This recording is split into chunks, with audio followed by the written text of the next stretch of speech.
Hi, my name is Sheena. I'll be your plant instructor today. Today we'll be building our own succulent terrarium. This is our sample piece that will be provided for you in your package. Okay. This project is going to be a 2-plant project. So you'll have your succulents in here. These are succulents that are grown in San Diego. They're from a certified nursery.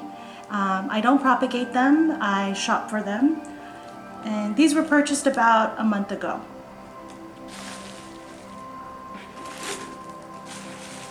You also have a cluster of Spanish moss, a paintbrush to brush off any of the soil on the petals of the succulents. You have decorative rocks, and then depending on your theme of your succulent terrarium, this one is going to be a beach, ocean life terrarium.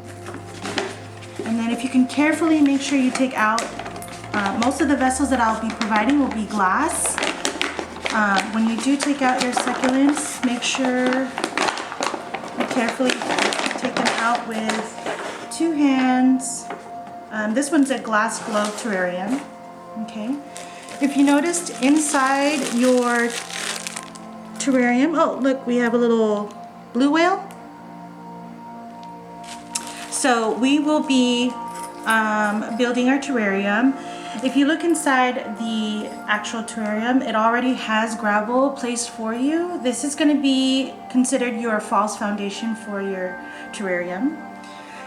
This actually serves as a way to kind of help indicate whether or not you need to water it. What you don't want to do with succulents is you don't want to overwater them. Succulents are desert plants, so they need very little water. Okay, these ones in particular in the 2-inch containers are actually about a few months old. I would say about 7 to 8 months old. And it takes a while for them to actually grow out of their pot. So it takes about a year or 2. Usually you'll notice that some of the succulents have tints of pink, red, or purple, and that's indication that it's stress from the sun. So if you look at this one a little bit closely, this one has pink tints. This one barely has any, but it has some red tints on the tips of it. And what happens is when you place these indoors, which they're meant to be indoors, they tend to turn more green. So you'll see a lot of them green because they have been indoors for a while.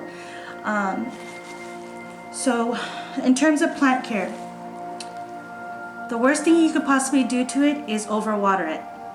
Okay, so what happens is signs of overwater is you'll notice that the leaves or the petals will kind of get a little mushy. There'll be like little nets flying around, and usually that indicates that the succulent itself is overwatered, and the roots could possibly be rotting or accumulating any sort of bacteria that may ruin the root system. So make sure you don't overwater it. To be exact, when you are done with your terrarium, you want to make sure that you water it once a month, 1 tablespoon per bloom. Okay, I'll repeat that again. Water once a month, 1 tablespoon per bloom. Okay, so don't overwater them. Another key note is the bigger the leaves. So this one's a little bit bigger than this one. The bigger the leaves, the less water it needs. That means it's already retaining so much water, so you don't need to water them as much. Okay, they're very low maintenance. Again, they're desert plants. They're not house plants, and they do need very little water. Okay. So first thing we're going to do is we're going to go ahead and fill up our succulent terrarium with soil.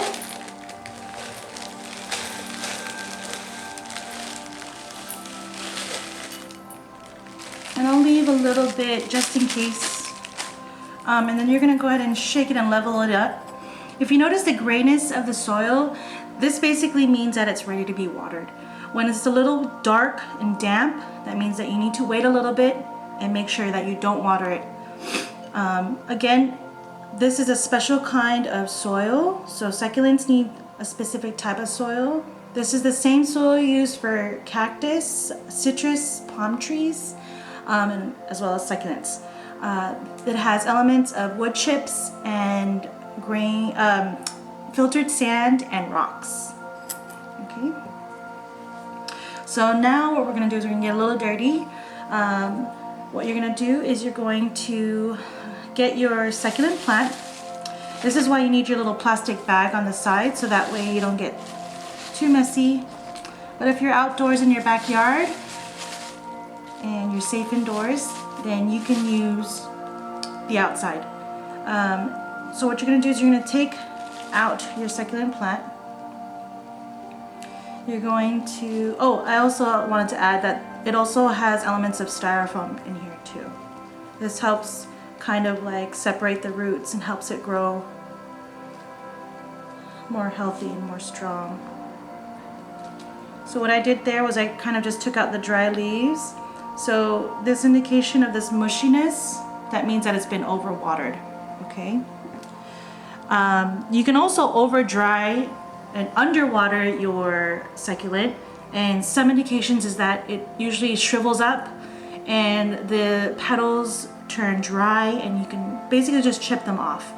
Another thing you'll notice too if you underwater them is that they'll grow really, really, really tall and they'll look like they're just trying to scream out to like get out of the pot. That means that it's being underwatered. And that also is a sign too that it could also be overwatered too. Okay, so you gotta care for them like they're people too. You gotta watch them. Okay, and what I did there is I did a little soft tissue massage, and I'm examining the roots. These roots are kind of fine and very dainty and delicate, and you'll notice that other succulents have different root systems too. Okay, so I'm measuring the length of the roots, okay, and I'm gonna lay down right here. I'm also gonna take out the other one. So you'll notice here, this one has a different root system. It's a little bit thicker. This here is an Echeveria. Echeverias tend to have like very fine root systems. And this is a type of aloe vera. This usually has really thick root systems, if you noticed here. And then there's little babies here actually propagating. It's really cool. Okay. All right. Next, what we're gonna do is I like to use you could either use your fingers or you could use your paintbrush, the end of the paintbrush. I like to dig little pits here.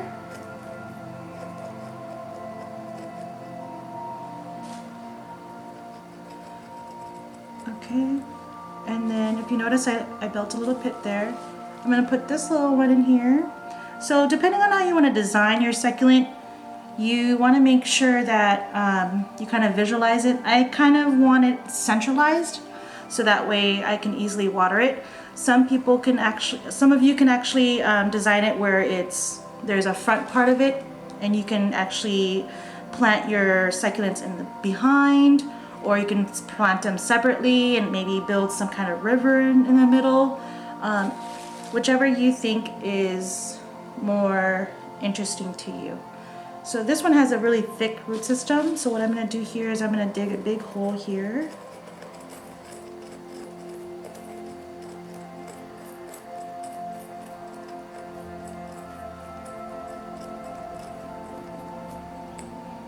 Okay, and you're going to go ahead and place this inside of your pit. Make sure the roots are covered with soil.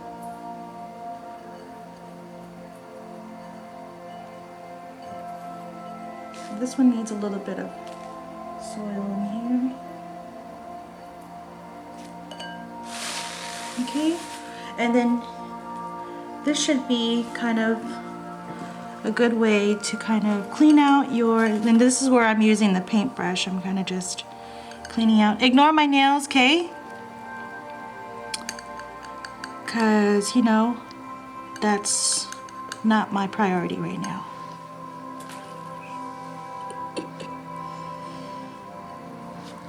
Okay, and then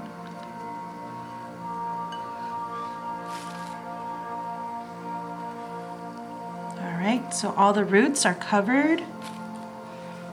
I'm gonna go ahead and clean off the succulents.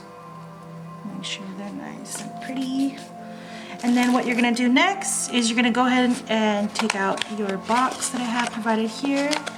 Oh, we have a lobster.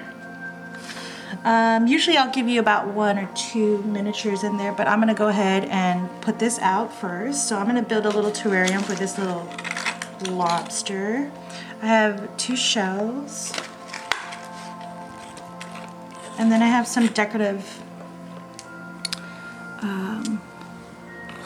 glass elements for you. And then you're gonna go ahead and